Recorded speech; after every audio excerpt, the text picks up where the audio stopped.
पिता परमेश्वर को धन्यवाद दिए पुनर्बार प्रभु आमान को नूतन दिन रे ताहांकर दया अनुग्रह रे परमेश्वर आमान को ताहांक निकटवर्ती अति निकटवर्ती ही इज सो क्लोज जानी पारु नाही केते जण अनुभव करूछंती कि नाही किंतु आम प्रभु एते निकटवर्ती रहिबा परमेश्वर अटंती से आमनकर सहवर्ती ईश्वर अटंती हालेलुया प्रेज द लॉर्ड से आमनंको संभाळिबा से आमनंकर सांगेरे रहिबा परमेश्वर से आमनंको प्रेम करिबा परमेश्वर अटंती प्रभु आमनंको केबे भी परित्याग करंती नाही ए दिन मानंकरे आम जीवन रे जो अवस्था रो परिवर्तन रो आवश्यक अटे सेई अवस्था रो परिवर्तन आम जीवन रे हो बोली परमेश्वर निजर दया को आमनंक जीवन रे से प्रकाश करू अछंती एहा ताहांकर विविध दया अटे मु विश्वास करे जते जण एई स्थान रे एई सेवा कार्य पाई जोग दैछंती निश्चय परमेश्वरंकर आनंद को आपण अनुभव करूछंती आ प्रभु आपनंकर सहवर्ती ईश्वर अटंती आउ परमेश्वर तुम जीवन रे जो योजना को रखिछंती आ परमेश्वर तुमको गोटे स्थान रे आनिबा पछरे जो उद्देश्य अछि सेई उद्देश्य को सफल करिबा पाई प्रभु अनेकंक अंतर रे से महत्व कार्य को से प्रारंभ करिछंती एहा आमे विश्वास करूछु कारण से मंगलमय परमेश्वर आउ से आमनंक जीवन रे सबु अवस्था रे धरि रखिबा परमेश्वर अटंती प्रेज द लॉर्ड हमर मुख्य शास्त्रांश कि प्रथम थेस्सलोनिकीय ताहार 5 अध्याय आउ 6 पद को आमे अनुसंधान करूथुलु आ विशेष करी 6 पदर प्रथम भाग जहा कि अतएव आस आम्बे माने अन्य मानंक परी निद्रित न हेउ अन्य मानंक परी निद्रित न हो ए निद्रार अवस्थारू जागिबार समय उपस्थित हेलाणी ए निद्रार अवस्था को आमे भल भावरे बुझिलु आ परमेश्वरकर आत्मा मानक शिखाइले कि भौतिक निद्रा आ आत्मिक निद्रा कौन भौतिक भाव रे जागिबा विषय आमे शिखिलु आ भौतिक भाव रे आमे जागिले कौन कौन करू सही प्रकार आत्मिक भाव रे जदि आमे निद्रा अवस्था जाग्रत अवस्था रे आसु ताहले आत्मिक संसार जो योजना को परमेश्वर योजना को आम निकट रे आनी चंती सेई योजना को आमे निज जीवन रे स्थान देबा आरंभ करू आ तद अनुसार कार्य करिबा आरंभ करू हालेलुया जो माने आत्मिक भाव रे सजाग हे जानती आत्मिक भाव रे जाग्रत हे जानती से माने आत्मिक योजना को निजर व्यक्तिगत जीवन रे जानिबा चिनिबा आ तद अनुसार कार्य करिबा आरंभ करंती प्रेज द लॉर्ड एहा होची आत्मिक भाव रे जाग्रत हेबा विषय हमें आत्मिक भाव रे जाग्रत हेबा अति आवश्यक अटे जो समय रे पवित्र आत्मा जनक जीवन रे कार्य करिबा आरंभ करे से जो आत्मिक भाव रे निद्रा अवस्था रे थिला से जाग्रत अवस्था रे स्थानांतरण हेबा आरंभ हे जाए से जो अंधकारमय परिस्थिति रे थिला से अंधकारमय आचरण रे थिला ताहा गोटे व्यक्ति जेतेबेले से आत्मिक भाव रे जाग्रत हुए से जानी पारे कि मो जीवन रे को अंधकार रो आचरण अछि को अंधकार मते घेरिकी रखिछि मु केमती पाप रे पड़िकी रहिछि मते एबे एई पाप रु बाहरिबा पाई कौन करिबा को हबो दोषी निजको दोषी आमे मने करू जेतेबेले आमे जाग्रत हे जाउना पवित्र आत्मा आमनंकु दोषी करिबा आरंभ करंती इंग्राजी रे कहंती कन्विक्ट जदि आमे देखिबा जोहनो ताहार 16 अध्याय 8 पदरु मु पढुची जोहनो 16 से आसी पाप धार्मिकता ଓ ବିଚାର ବିଷୟରେ ଜଗତକୁ ପ୍ରମାଣ ଦେବେ।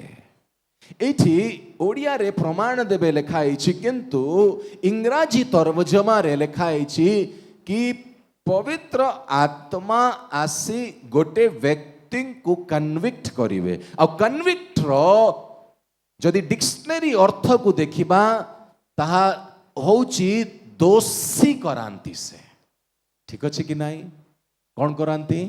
ଦୋଷୀ କରାନ୍ତି। ଟିକେ ଆମେ ଇଂରାଜୀରେ ବି ଆପଣଙ୍କ ପାଇଁ ମୁଁ ପଢ଼ି ଦେଉଛି, ଯଦ୍ୱାରା ଆପଣ ଜାଣିପାରିବେ କି ଏଇ ବାକ୍ୟ ଆମକୁ କ'ଣ କହିବାକୁ ଚାହେଁ। And when he has come, he will convict the world. When he has come ଅର୍ଥାତ୍ ଯେତେବେଳେ ସେଇ ଆତ୍ମା ଆସିବେ, ସିଏ ଠିକ ଅଛି କି ନାହିଁ, he will convict the world, ସେ ଜଗତକୁ ଦୋଷୀ କରାଇବେ।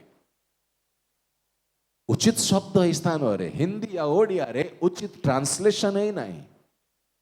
ପବିତ୍ର ଆତ୍ମା ଯେତେବେଳେ ପ୍ରଥମ ଥର ଗୋଟେ ବ୍ୟକ୍ତିଙ୍କର ଜୀବନରେ କାର୍ଯ୍ୟ କରେ ନା, ସେ ଯୋଉ ନିଦ୍ରା ଅବସ୍ଥାରେ ଥାଏ ସେ ଜାଗ୍ରତ ଅବସ୍ଥାକୁ ଯିବା ଆରମ୍ଭ କରେ। ହାଲେଲୁୟା। ଏ ପବିତ୍ର ଆତ୍ମା ତୁମକୁ କନଭିକ୍ଟ କରିବ, ଅର୍ଥାତ୍ ଦୋଷୀ କରିବ। ତୁମ ପାପରେ ତୁମେ ଯୋଉ ପଡ଼ିଛ, ତୁମେ ଯୋଉ ଅନ୍ଧକାରମୟ ଆଚରଣରେ ପଡ଼ିଛ, ପବିତ୍ର ଆତ୍ମା ତୁମକୁ ଦୋଷୀ କରାଇବ। Guilty conscious. ଆଉ ଏଇ ଗିଲ୍ଟି କନସିୟସ୍ ଯେତେବେଳେ ଜଣଙ୍କର ଜୀବନରେ ଆସେ ନା, ସେ ଜାଗ୍ରତ ଅବସ୍ଥାର ପ୍ରଥମ ସୋପାନରେ ଆସିଯାଏ। ଆତ୍ମିକ ଭାବରେ ଆମେ ଜାଗ୍ରତ ହଉ, ଆମେ ପ୍ରଥମେ ପବିତ୍ର ଆତ୍ମା ଆମମାନଙ୍କୁ ଦୋଷୀ କରାଇବେ। ଆଉ ଦୋଷୀ କରାଇବା ସମୟରେ ସେତେବେଳେ ଆମେ ଜାଣିବା, ଖୋଜିବା କେମିତି ମୁଁ ଏଇ ଦୋଷରୁ ବାହାରିବି। ଯେତେବେଳେ ପବିତ୍ର ଆତ୍ମା ଜଣଙ୍କୁ ଦୋଷୀ କରାନ୍ତି, ଏଇ ଦୋଷରୁ ତୁମେ ଏତେ ତୁମକୁ କଷ୍ଟ ଲାଗିବ, ଏହାର ଉପାୟ କ'ଣ? ଏଇ ଦୋଷରୁ ମୁଁ କେମିତି ମୁକ୍ତ ହେବି? ତୁମେ ଗୋଟେ ବ୍ୟକ୍ତିଙ୍କୁ ଖୋଜିବା ଆରମ୍ଭ କରିବ। ହାଲେଲୁୟା, ପ୍ରେଜ୍ ଦ ଲର୍ଡ। ଯେତେ ଜଣ ପରିତ୍ରାଣର ଅନୁଭବକୁ ପାଇଛନ୍ତି, ଯଦି ତୁମେ ନିଜର ପୁରାତନ ଜୀବନକୁ ସ୍ମରଣ କରିବ, ଆଉ ଏମିତି ଅନୁଭବ ହେବା ଅତି ଆବଶ୍ୟକ ଅଟେ। ଜଣେ ମୋ ପରିବାରରେ ଯୀଶୁଙ୍କୁ ଗ୍ରହଣ କଲା ତ ମୁଁ ବି ଗ୍ରହଣ କଲି, ନା ନା ନା ନା ନା। ପବିତ୍ର ଆତ୍ମା ଯେତେ ଯାଏ ତୁମକୁ ଦୋଷୀ କରିନାହାନ୍ତି, ତୁମର ପାପକୁ ଉଜାଗର କରିନାହାନ୍ତି, ଯେତେ ଯାଏ ସେ ପ୍ରକାଶରେ ଆଣିନାହାନ୍ତି କି ତୁମେ ଅନ୍ଧକାରରେ ଅଛ, ସେତେ ଯାଏ ବାସ୍ତବିକ ଭାବରେ ଉଦ୍ଧାରର କାର୍ଯ୍ୟ, ପରିତ୍ରାଣର କାର୍ଯ୍ୟ ଗୋଟେ ବ୍ୟକ୍ତିଗତ ଜୀବନରେ କେବେ ବି ହୋଇପାରେ ନାହିଁ। ଆଉ ଯଦ୍ୟପି ସେ ଯୀଶୁଙ୍କର ନାଁ ନେଇ ବିଶ୍ୱାସ କରି ବାପ୍ତିସ୍ମ ନେଇନେଲା, ତାହେଲେ ବାସ୍ତବିକ ଭାବରେ ସାଲଭେସନର, ଉଦ୍ଧାରର, ପରିତ୍ରାଣର ଅନୁଭବ ଯଦି ଜଣେ ପାଇନଥିବ, ସେ ପୁନର୍ବାର ଅନ୍ଧକାରରେ ଫେରିଯିବ। ମହତ୍ୱପୂର୍ଣ୍ଣ ବିଷୟ, ତୁମେ ଖ୍ରୀଷ୍ଟିଆନ ବାପା ମାଙ୍କର ପରିବାରରେ ଜନ୍ମ ହେଇଛ ବୋଲି ତୁମେ ଉଦ୍ଧାର ପାଇଯାଇଛ ବୋଲି ମନେ କର ନାହିଁ। ଯେତେ ଯାଏ ପବିତ୍ର ଆତ୍ମା ତୁମକୁ ଦୋଷୀ କରିନାହାନ୍ତି, ସେ ଗୋଟେ ଗୋଟେ ପାପକୁ ତୁମ ଜୀବନରେ ଉଜାଗର କରିବେ। ତାହା ହେଉଛି ପବିତ୍ର ଆତ୍ମାଙ୍କର କାର୍ଯ୍ୟ। ହାଇଲାଇଟ୍ କରିବେ, ଆଉ ତୁମକୁ ଭଲ ଲାଗିବ ନାହିଁ ଯେତେ ଯାଏ ତୁମେ କ୍ଷମା ପ୍ରାପ୍ତ ହେଇନାହ, ସେତେ ଯାଏ। ଯେତେବେଳେ ପବିତ୍ର ଆତ୍ମା ତୁମକୁ ଦୋଷୀ କରାଇବେ ନା, ସେ ଦୋଷରୁ ତୁମେ ଯେତେ ଯାଏ ମୁକ୍ତ ହେଇନାହ, ସେତେ ଯାଏ ତୁମ ଭିତରେ ଗୋଟେ ବ୍ୟତିବ୍ୟସ୍ତ ଅବସ୍ଥା ରହିବ। ଆଉ ସେ ମୁକ୍ତ ହେବା ପାଇଁ ତୁମେ ଉପାୟ ଖୋଜିବ। କ'ଣ ଖୋଜିବ? ଉପାୟ ଖୋଜିବ। ଆଉ ସେ ମୁକ୍ତ ହେବା ନ ହେବା ଯାଏ, ସେତେ ଯାଏ ତୁମକୁ ଶାନ୍ତି ଅନୁଭବ ହେବ ନାହିଁ। ଆଉ ସେଇ ସମୟରେ ପ୍ରଭୁ ଯୀଶୁ ଖ୍ରୀଷ୍ଟ ଜଣଙ୍କର ଜୀବନରେ ନା, ଯଦ୍ୟପି ଆମେ ତାହାଙ୍କର ନାଁକୁ ଶୁଣିଛୁ, ଜାଣିଛୁ, କିନ୍ତୁ ଏମିତି ଅବସ୍ଥାରେ ଯେତେବେଳେ ପବିତ୍ର ଆତ୍ମା ଜଣଙ୍କୁ ଦୋଷୀ କରାନ୍ତି, ସେଇ ସମୟରେ ଯୀଶୁ ଖ୍ରୀଷ୍ଟ ଗୋଟେ ବ୍ୟକ୍ତିଗତ ଜୀବନରେ ପ୍ରକାଶିତ ହେବା ଆରମ୍ଭ ହେଇଯାନ୍ତି। ଆଉ ଯେତେବେଳେ ଖ୍ରୀଷ୍ଟଙ୍କର ପ୍ରକାଶନ ଆମ ଜୀବନରେ ସ୍ଥାନାନ୍ତରଣ ହେବା ଆରମ୍ଭ ହେବ, ସେଇ ସମୟରେ ଆମେ जो दोषी अनुभव करिथिलु से दोषरु मुक्त हेबा, स्वतंत्र हेबा, आउ से शांति को पाइबा, आउ से निष्पत्ति को नेबा आरंभ करिथाउ। हालेलुया। साल्वेशन रो रहस्य को, उद्धार रो रहस्य को बुझिबा अति आवश्यक अटे। लूक 4 ताहार 18 रे आसंतु। प्रभुंकर आत्मा मो ठारे अधिष्ट, जेणु दिनहीन मानक निकट रे सुसमाचार प्रचार करिबा निमंते से मते अभिषिक्त करिअछंती। देखंतु प्रभु निज विषय कहउछंती ख्रीष्टंकर अभिषेक पाइबा पछरे उद्देश्य कौन? बंदी दिन प्रचार करिया पाई, दीनहीन मानक निकटरे सुसमाचार। प्रथम विषय कौन? दीनहीन मानक निकटरे सुसमाचार प्रचार करिबा निमंते से मते अभिषिक्त करिसंती।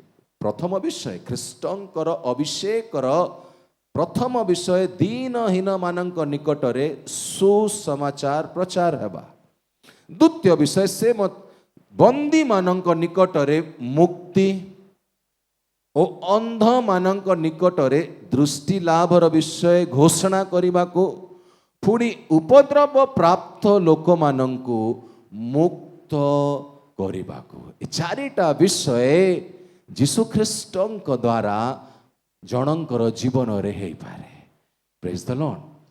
प्रथम कौन? दीनहीन मानक निकटरे सुसमाचार प्रचार करिबा। ये ओडिया रे टिके शब्द रो वास्तविक अर्थ बाहरी पारु नाही। मु टिके इंग्लिश रे आपनक पाई पढिबी। The spirit of the Lord is upon me because he has anointed me to preach the gospel to the poor. ठीक अछि। हिंदी रे भी टिके देखि दबा। प्रभु का आत्मा मुझ पर है, इसीलिए कि उसने कंगालों को, ठीक है पढ़िए, सुसमाचार सुनाने के लिए। बस उसने किसको सुसमाचार सुनाने के लिए? कंगालों को। कंगालों को यहाँ उचित शब्द है और इंग्लिश में भी उचित शब्द है। कंगालों को सुसमाचार सुनाने के लिए। जो मने कंगाल अर्थात इंग्राजी रे लिखाई छी गॉस्पेल टू द पुअर। कहा को? कंगालों को सुसमाचार सुनाने के लिए यीशु मसीह का अभिषेक। किसका अभिषेक? यीशु मसीह इसीलिए अभिषेक हुआ कि कंगालों को सुसमाचार सुनाए। ये कौन सी कंगालीपन के विषय यहां वचन बता रहा है? अरे क्या केवल जो गरीब है उनके पास सुसमाचार आएगा क्या? क्या आप ऐसा समझ रहे हैं? जे गरीब केवल तांक पाखे सुसमाचार आसीबो कौन तुम्हें एमती बुझुछ कि नहीं? एठी कौन को कंगालपन विषय रे कुहा जाउछि। जो मानक पाखे कंगालपन को समझने के लिए पहले आत्मिक और भौतिक कंगालपन का अंतर को समझना बहुत ही आवश्यक है। भौतिक भाव रे जो माने गरीब थांती, ठीक अच्छे, अर्थ न थाए, धन न थाए, ठीक अच्छे कि नहीं, से माने सीमित थांती, तांकर दयनीय अवस्था हो जाए थाए। आउ एई कंगालपन रु बाहरिबा पाई कौन दरकार? धन दरकार। किंतु एई स्थान रे लूक 4:18 रे जीशु एई भौतिक धन विषय कहूनांती। जदि परमेश्वर सत्यता गोटे व्यक्तिगत जीवन रे प्रकाशित है नाही, जदि आमे अंधकार रे अछु, ताहाले हमनकर जीवन रे सेई कंगालपन अछि। आउ एई धन आत्मिक धन देवा पाई जीशु ख्रीष्टंकर अभिषेक हेछि। आउ जीशु ख्रीष्ट जनकर जीवन रे जेतेबेले प्रकाशित हेबा आरंभ होवंती, सेई समय रे सेई आत्मिक धन को से प्राप्त करंती। Hallelujah. The the gospel to the poor, सुसमाचार कंगाल मानंकु दीनहीन मानंकु प्रचार करिबा। हालेलुया। बुझी पारुछंती ये कौन से कंगालपन के विषय यहां बताया जा रहा है। हम सब कंगाल हैं। अगर हम अंधकार में हैं, शरीर के आचरण कर रहे हैं, या अगर हम निद्रा के अवस्था में, जदि आम निद्रित अवस्था अच्छु, आम कंगाल अवस्था अच्छु, जीशु ख्रीष्टंकर सुसमाचार जेतेबेले गोटे व्यक्तिगत जीवन रे प्रकाशित हेबा आरंभ हबो, सेई समय रे आम आत्मिक धन को प्राप्त करिबा। Praise the Lord. आत्मिक सत्यता प्रकाशित हेबा आरंभ हेबो। आ एई आत्मिक सत्यता जन को धनवान करिदब। Praise the Lord. उदाहरण पाई आमे बाइबल रु गोटे घटना को स्मरण करिबा दरकार। गोटे व्यक्ति थिले किए जक्ष। ए जक्ष जीसु को देखिबा पाई इच्छा करिले। आउ जीसु को देखिबा पाई से बहुत प्रयास करले, किंतु जीसु को देखि पारिले नाही। किंतु सेठी जक्ष रहिले नाही। जक्ष दौड़ी जाई आगु को गोटे उच्च गछरे चढ़ी गले। आउ से उच्च गछरे चढ़ी की से अपेक्षा करिले जीसु को देखिबा पाए।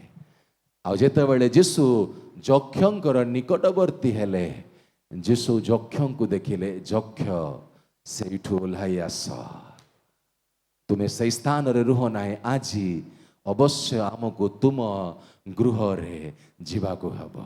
Praise the Lord. जेतेबेले आमे सर्व अंतकरण सहित ना जेतेबेले व्याकुल हे जाऊ ना, जक्ष व्याकुल हेबारो जीसु को खोजिबा आरंभ करिले। एई व्याकुलता ना पवित्र आत्मा जनकर जीवन रे आनंती। Praise the Lord.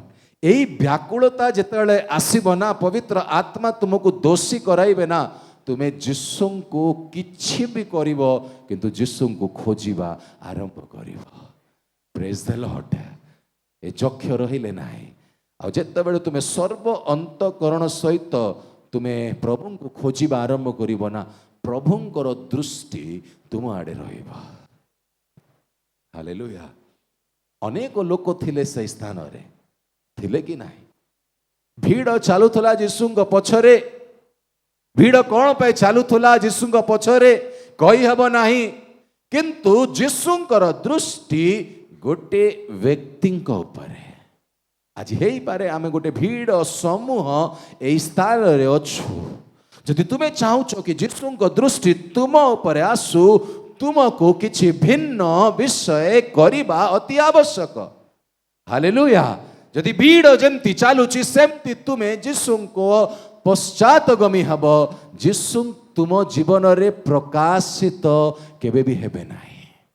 भीड़ से दूर होकर व्यक्तिगत रूप से अपने आप को अलग करो, जहां प्रभु की दृष्टि आपके ऊपर होगी। हालेलुया। जब हम ये गाना गा रहे थे ना, यीशु तू है महान, ये जो गाना गाने के समय आपके अंदर कैसा आंदोलन हो रहा था, ये निर्धारित कर रहा था कि आप यीशु को कैसे देखते हैं, कैसे उसे खोजते हैं। हालेलुया। जब हम ये गाना गा रहे थे ना, हम तो रुकने का ही नाम नहीं ले रहे थे, क्योंकि मुझे लग रहा था मेरा प्रभु मेरे पास में आकर खड़ा है। इसीलिए तो एक ही लाइन को हम बार बार गा रहे थे। हालेलुया। क्योंकि हम अपने आत्मा की गहराई से अपने उद्धारकर्ता प्रभु को हम देख रहे थे, खोज रहे थे कि मु असहाय प्रभु, मु निरुपाय, किंतु तुम्हें महान जीसु रही पारंती नहीं। स्वर्ग को परित्याग करे तुम निकटरे आसी जीवे। एमती प्रभु को आमे सेवा करो। थरे अंतर सर्वा अंतकरण सहित ताहांकु डाकिके तो देख ना, स्वर्ग छाड़ी देवे, तुम पाखे आसी ठिया जीवे। स्वर्ग रे मो प्रभु सुख भोग करू नाहांती, किंतु मो प्रभुर सुख जेतेबेले ताहांको संतान माने ना सर्वा अंतकरण सहित ताहांको खोजिबा और डाकिबा आरंभ करंती ना, मो प्रभु से स्थान रे उपस्थित हो जाती। हालेलुया। एमती परमेश्वर सेवा आमे करू। जीशु देखिले यक्ष अवश्य आज आमको तुम गृह जावाक पड़ो। यक्ष घरे जीशु प्रवेश करिले। आज तुम अंतर रे जीशु स्थान चाहूँगी। जीशु कहते अवश्य आमको तुम अंतर रहिबा आवश्यक अटे। कौन तुम्हें निजर हृदय रूपी द्वार को उन्मुक्त करिब। तुम्हें केवल जीशुंकर ना नेले हब नाही, किंतु अंतर रे ताहांकु स्थान दियो। Praise the Lord. मो प्रभु तुम घरे प्रवेश करिया को चाहूछते। जेतेबेले यक्षंकर घरे जीशु आसीगले ना, आ जीशु भोजन करुथिले। आ जीशु भोजन करिथिबा समय रे यक्ष ठिया ही कहउछंती। कौन कहउछंती? यक्ष ठिया है मो अन्याय रे, ठीक अच्छे, अन्याय रे टिके पढ़ी दियंतु सेटा। हे प्रभु देखंतु मोर संपत्तिर अर्धेक मु दरिद्र मानकु दान करूअछि। टिके रही जिवे। मोर संपत्तिर अर्धेक कोन दरिद्र मानकु दान करूअछि। एबे आमे लूक 4:18 रे पढ़िलो कि यीशु का अभिषेक इसलिए हुआ है कि वो कंगालों को सुसमाचार सुनाए। ठीक है कि नहीं? किसको? कंगालों को। ये व्यक्ति भौतिक रूप से धनी था। कौन? जक्कई। यक्ष धनी व्यक्ति थिले, किंतु ए धनी हेबारु से जानी पारिले कि मु वास्तविक भाव रे कंगाल अठे। कारण एई भौतिक धन मो जीवन रे किछि काम नाही, कारण मो जीवन रे आत्मिक धन नाही। जेतेबेले वास्तविक भाव रे हमर हृदय रे ख्रीष्ट प्रकाशित हेबा आरंभ करंती ना, आमे जानी पारो कि आमे केते निर्धन अटो। भौतिक भाव रे धन संपत्ति हेई पारे, सही पाई तो यक्ष कहउछंती ना, मो संपत्तिर अर्धे के मो दरिद्र मानंकु देबी। काहाकु देबी? दरिद्र मानंकु देबी। ठीक अछि, आगु को पढंतु। आउ जदि अन्याय रे काहारी ठारू किछि नहीं थाए, 4 गुण रे ताहाको फेराई देउछि। संपत्तिर अधा काहाकु देले? दरिद्र मानंकु। आ अन्याय रे जहाटू नहीं छंत केते फेरैले? 4 गुणा फेरे देवे। आगु को पढ़ंतु।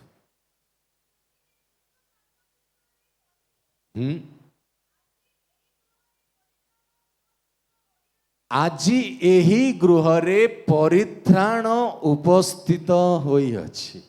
Hallelujah, praise the Lord. एई जो निष्पत्ति यक्ष नेले ना, सहज निष्पत्ति नाही।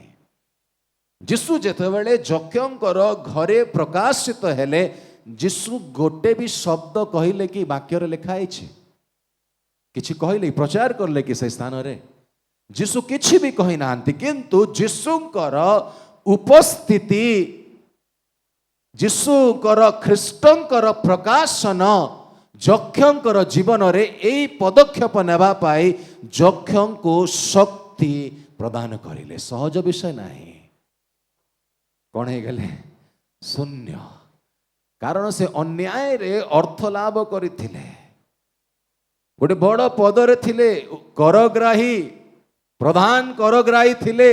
आ से अन्याय रे लोक मानक ठारू अर्थ संचय करुथिले, रसीद बुक तो काटुथिले सरकार को पैसा जमा करिया पाई, किंतु रसीद बुक रे जेते काटिचंती ता ठारू अधिक संचय करी कोठी जाउथुला? यक्षंकर पॉकेट रे। किंतु जेतेबेले जीशु ख्रीष्टंकर प्रकाशन यक्षंकर जीवन रे हैला ना, यक्ष दोषी बोली निजको मने करिले। Hallelujah, praise the Lord. ଯେତେବେଳେ ପବିତ୍ର ଆତ୍ମା ଜଣଙ୍କର ଜୀବନରେ କାର୍ଯ୍ୟ କରନ୍ତି ନା ସେ ଦୋଷୀ କରାନ୍ତି। ଆଉ ସେ ଦୋଷରୁ ମୁକ୍ତ ହେବା ପାଇଁ ତୁମେ ଉପାୟ ଖୋଜିବ। ସେଇ ସମୟରେ ଯେତେବେଳେ ତୁମେ ଉପାୟ ଖୋଜିବ ଖ୍ରୀଷ୍ଟ ତୁମ ଜୀବନରେ ପ୍ରକାଶିତ ହେବେ। ହାଲେଲୁୟା। ଆଉ ଖ୍ରୀଷ୍ଟ ଯେତେବେଳେ ପ୍ରକାଶିତ ହେବେ ତୁମେ ସେଇ ଅନ୍ଧକାରରୁ ବାହାରିବା ପାଇଁ ଶକ୍ତିକୁ ପାଇବ। ପ୍ରେଜ୍ ଦ ଲର୍ଡ। ଆଉ ଏଇ ଶକ୍ତି ତୁମକୁ ଅନ୍ଧକାରରୁ ବାହାର କରି ଦୀପ୍ତିମାନ କରିବ, ଆଲୋକରେ ପ୍ରବେଶ କରାଇବ।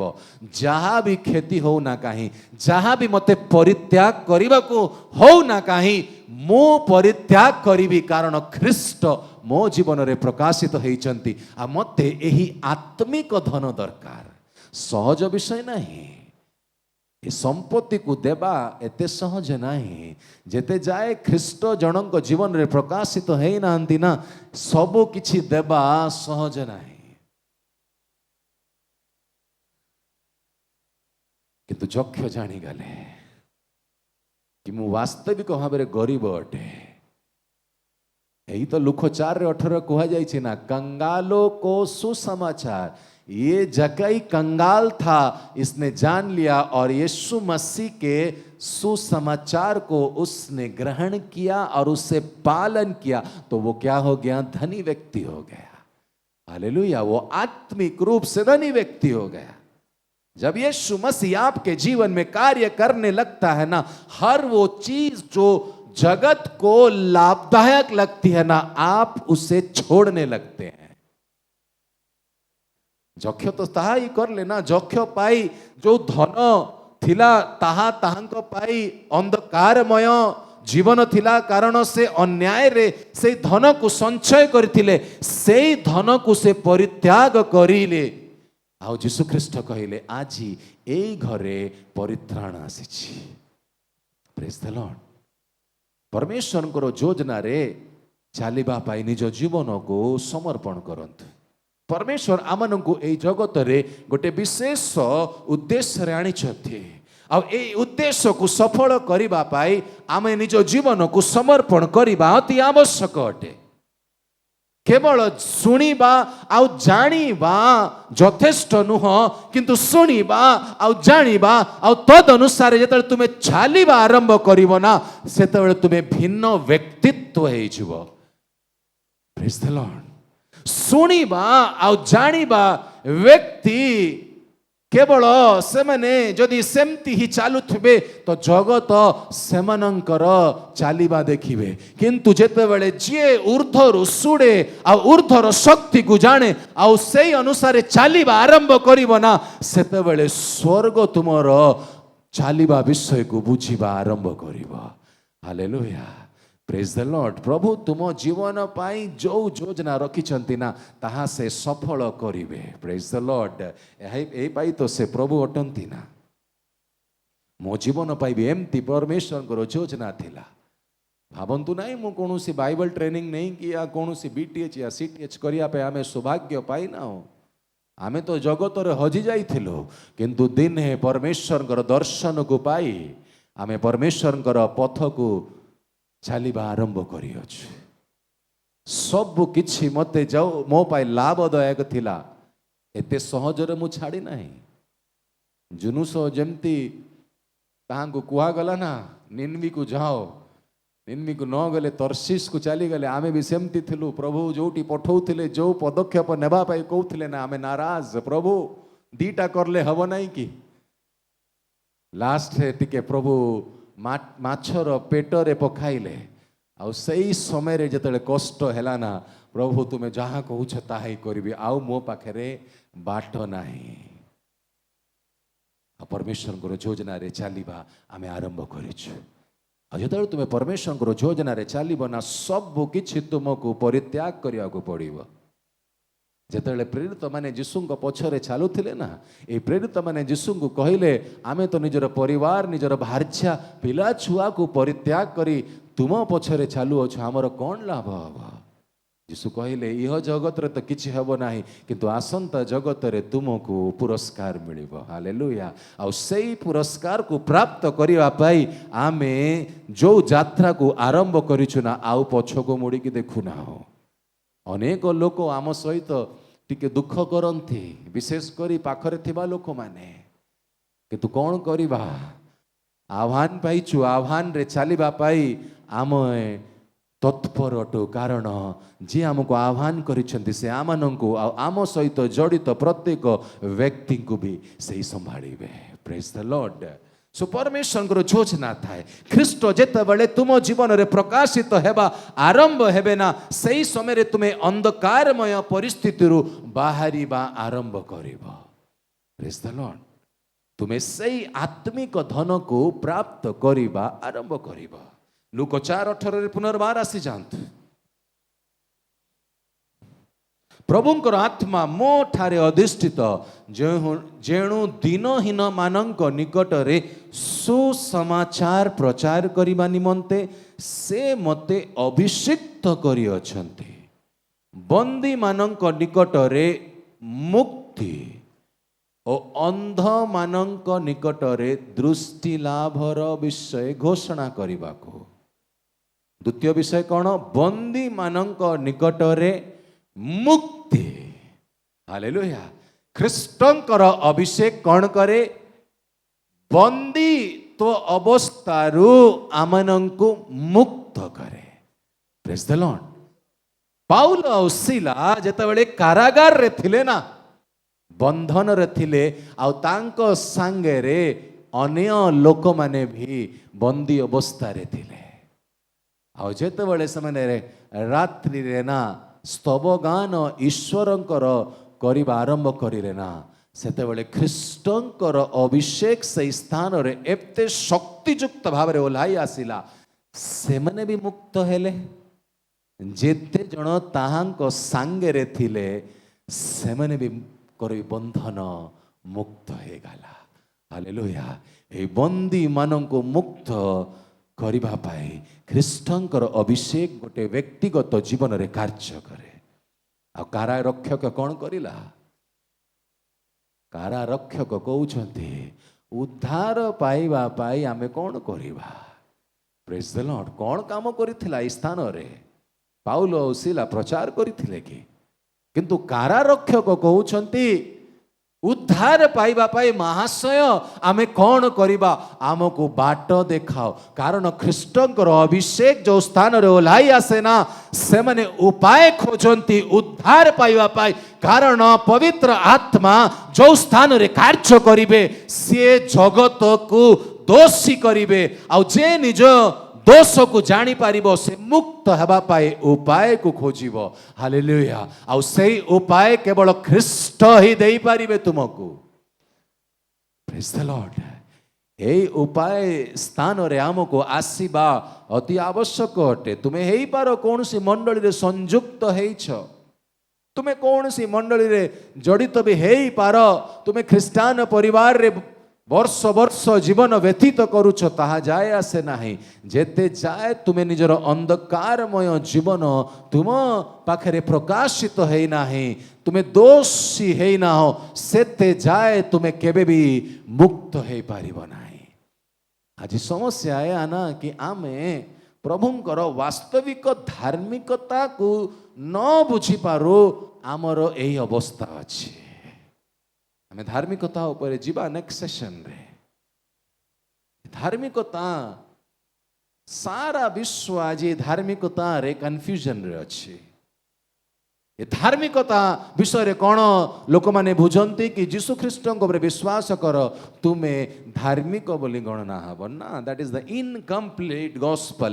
ଫୁଲ୍ ଗସ୍ପଲକୁ ଶୁଣିବା ଅତି ଆବଶ୍ୟକ ଅଟେ। ଗୋଟେ ଗୋଟେ ପଦରୁ ଆମେ ଆପଣଙ୍କୁ ବୁଝାଇବା ସମ୍ପୂର୍ଣ୍ଣ ଧାର୍ମିକତା କ'ଣ ତାହା ବୁଝିବା ଦରକାର। এই ଧାର୍ମିକତା ହିଁ ଆମର ଆତ୍ମାକୁ ସ୍ୱତନ୍ତ୍ର କରେ। ପ୍ରଭୁ ଆମମାନଙ୍କୁ ଆଶୀର୍ବାଦ କରନ୍ତୁ। ପବିତ୍ର ଆତ୍ମା ନିଶ୍ଚୟ ଆମ ଜୀବନରେ ଯେଉଁ ଯେଉଁ ବିଷୟରେ ରୂପାନ୍ତରଣ ହେବା ଆବଶ୍ୟକ ଅଟେ ଏହି ସବୁ ବିଷୟକୁ ସେ ଉଜାଗର କରୁଛନ୍ତି, ପ୍ରକାଶିତ କରୁଛନ୍ତି, ତାହା ମୁଁ ବିଶ୍ୱାସ କରେ। ପ୍ରେଜ୍ ଦ ଲର୍ଡ। परमेश्वर योजना रे चलिबा पाए निजକୁ समर्पण करंतु। प्रभु आम सांगेरे अछंती। आसंतु आमे प्रार्थना करिबा। नेक्स्ट सेशन रे अवशिष्ट विषय गराको अनुसंधान करिबा। पिता आमे तुमको धन्यवाद दोछु, तुमर महिमा प्रशंसा करूछु। आजिर प्रथम सेशन रे तुमर अनुग्रह पे आमे तुमको धन्यवाद दोछु। पवित्र आत्मा आम जीवन रे कार्य करिबा आरंभ करि सारिछंती। आमर वास्तविक अंधकारमय जीवन को से उजागर करुछंती बोली पिता आमे तुमको धन्यवाद दोछु। तुमे तुम लोक माननकु एई अवस्था बाहरिबा पाए तुमे साहाय्य कर, सहवर्ती हुआ पिता। ईश्वर आचरण आमको प्रदान कर प्रभु, तुमे साहाय्य कर, तुमे गौरव पाओ।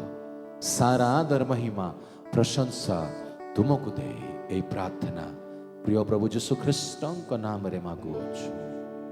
ଆମେନ୍।